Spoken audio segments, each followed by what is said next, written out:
Morning guys, myself মিনময়, certified personal trainer. আজকে একটা গুরুত্বপূর্ণ বিষয় নিয়ে আলোচনা করব। সেটা হলো, আমি দেখি নর্মাল জিমে এসে অনেকে বসে থাকলেও তাদের কিন্তু হার্ট অনেক ফাস্ট বিট করছে বা হাঁপিয়ে যাচ্ছে তাড়াতাড়ি। মানে নর্মাল বসে দেখছি অনেক শর্ট ব্রিথ ফেলছে।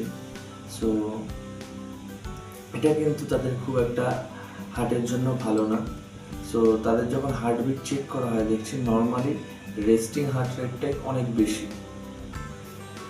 জিজ্ঞেস করলে তারা বলে না, নর্মাল ওয়াক করে এসছে বা এসে হয়তো অনেকক্ষণ বসেও রয়েছে, তারপরেও কিন্তু হার্টবিট অনেক ফাস্ট।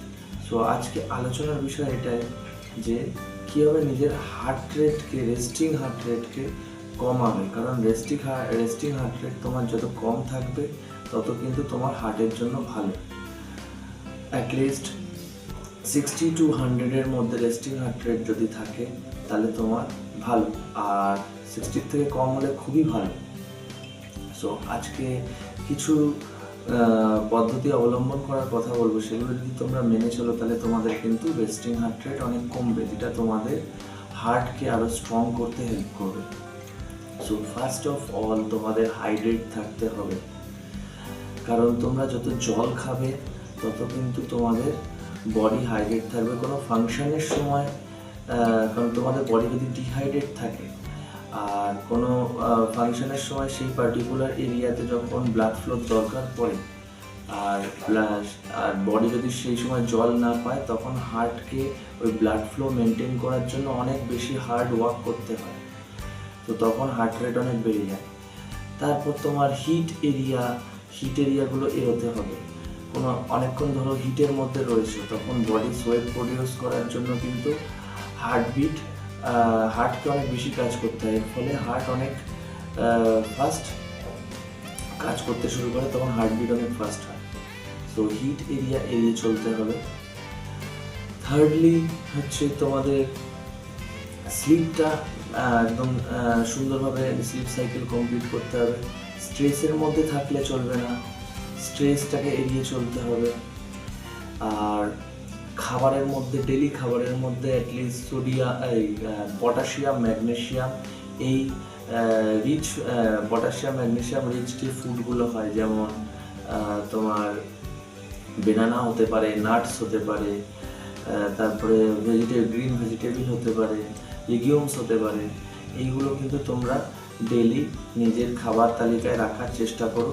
এগুলো কি করে তোমাদের ব্লাড ভেসেলসগুলোকে রিল্যাক্স রাখে।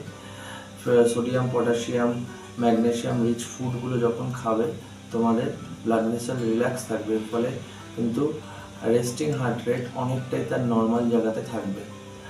আর তোমরা তোমাদের টোবাকো যাদের হ্যাবিট আছে, টোবাকো ইনটেককে একটু কম করতে পারো। একেবারে বলছি না বন্ধ করে দিতে পারলে খুবই ভালো হয়, নাহলে কম করতে পারো। এটাও তোমাদের রেস্টিং হার্ট রেটকে এটা নর্মাল জায়গায় বা কম রাখতে হেল্প করবে। এছাড়া নর্মালি ধরো কোনো পিপলের বডি ওয়েট অনেক বেশি আছে, বডি ওয়েটকে যদি তার হাইট অনুযায়ী নর্মাল জায়গাতে রাখো তাহলে কিন্তু হার্টের ওপর প্রেশার কম পড়বে। কীভাবে হয় এটা? অ্যাকচুয়ালি যখনই আমাদের আইডিয়াল বডি ওয়েটের থেকে অনেক বেশি বডি ওয়েট আমরা ক্যারি করি, তখন হার্টকে অনেক বেশি কাজ করতে হয়। সো হার্টবিট তখন নর্মালি রেস্টিং জায়গাতেই অনেকটা বেশি থাকে। সো তোমাদের ওয়েটটাকে কম করার চেষ্টা করো। সো এই বিষয়গুলো তোমরা যদি ফলো করো, তোমাদের হার্ট অনেক বেশি ভালো থাকবে। হ্যাঁ, and the last point is exercise. Daily exercise তোমার স্ট্রেস কমাতে অনেকটা হেল্প করবে। ডেইলি এক্সারসাইজ তোমাকে অনেক হ্যাপি ফিল করাবে, যেগুলো তোমার হার্ট রেট কম রাখতে অনেক বেশি কাজ করবে। সো এই পদ্ধতিগুলো অবলম্বন করো তোমরা, দেখবে তোমাদের হার্ট অনেক বেশি স্ট্রং হয়েছে আর হার্ট রিলেটেড সমস্যাগুলো এড়োতে পারবে। সো ইনফরমেশনটি ভালো লাগলে অবশ্যই লাইক, কমেন্ট, শেয়ার আর ফলো করে দিও আমার চ্যানেলটাকে। Thank you.